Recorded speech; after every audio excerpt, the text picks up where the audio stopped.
जब कायर व्यक्ति अहिंसा परमो धर्म कहता है तो उसे क्या कहेंगे?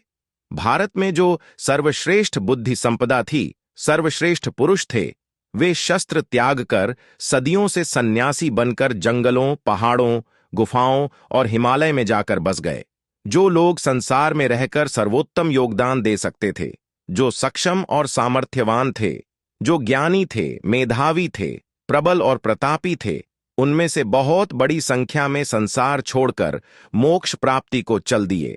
जिनकी जरूरत संसार में थी, उन्होंने संसार और गृहस्थी छोड़कर वनवास किया, गुफावास किया, हिमालयवास किया, ध्यान किया, साधना की और न जाने क्या क्या किया।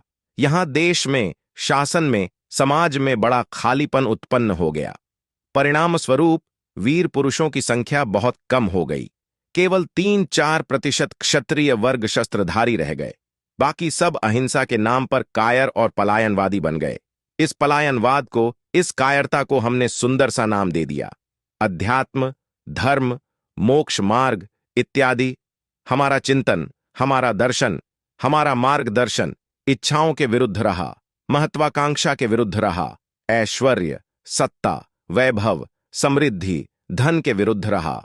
हालांकि वास्तविकता यह थी और आज भी है कि इनके बिना किसी का गुजारा हो ही नहीं सकता। हमने अपनी कायरता को छिपाने के लिए एक बहाना ढूंढ लिया और उसे नाम दिया अहिंसा परमो धर्म। अफगानिस्तान से खैबर घाट और बोलन घाट के संकरे रास्ते से महमूद गजनवी से लेकर अहमद शाह अब्दली तक लगातार 1000 साल कई सौ लुटेरे आक्रमणकारी हिंदुस्तान में आते रहे और इस भारतवर्ष को अपने जुल्म, अत्याचार और लूट खसोट से हताहत करते रहे। उस वक्त अहिंसा परमो धर्म वाले कहां थे? उनका मार्गदर्शन जैसे को तैसा ईंट का जवाब पत्थर से वाला था ही नहीं और यह पावन भूमि अत्याचारों के कदमों तले कुचलती गई। अफसोस कि चाणक्य जैसा मार्गदर्शन करने वाला कोई पॉलिटिकल थिंकर, विचारक, दूर की सोच रखने वाला हमारे पास कोई नहीं था। राजसत्ता थी लेकिन दूरगामी चिंतन नहीं था। पूरा समाज प्रखर, प्रतापी, प्रबल और महत्वाकांक्षी लक्ष्य से वंचित था। पूरा समाज जातियों और संप्रदायों में बंटा हुआ था। लड़ाकू वर्ग बहुत ही कम संख्या में था। फिर तो सर्वनाश होना ही था। वहीं हुआ भी। हमें कायरों वाली अहिंसा की कोई आवश्यकता नहीं थी, आज भी नहीं है। 1000 साल हम गुलाम रहे। हम गाजर मूली की तरह कटते गए।